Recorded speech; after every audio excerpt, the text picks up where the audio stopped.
I was standing side by side as a shadow crosses mine. What it takes to fall.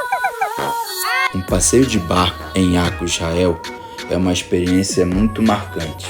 O barco sai do antigo porto da Cidade Velha, navegando pelo Mediterrâneo com vista direto das muralhas históricas, construídas há séculos e ligadas a cruzados otomanos e árabes.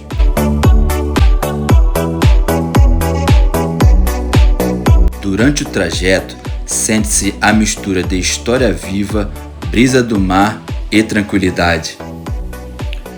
É um passeio simples, mas carregado de atmosfera histórica e cultural, ideal para relaxar e sentir a alma milenar de Aco.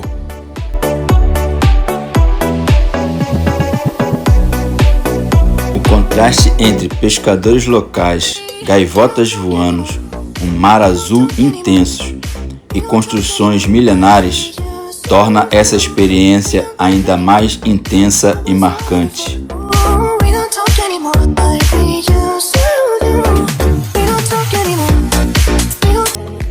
Somente estando aqui presente para entender realmente a intensidade dessa experiência.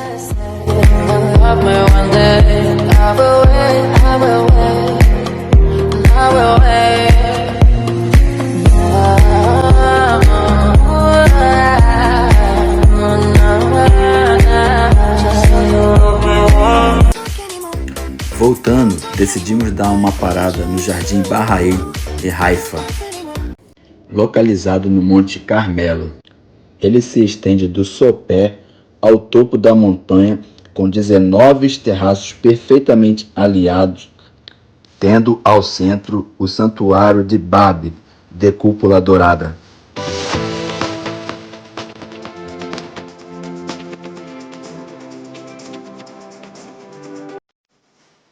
Conhecer Haifa é uma experiência certamente boa, porque a cidade é extremamente limpa, muito segura, com uma gastronomia maravilhosa.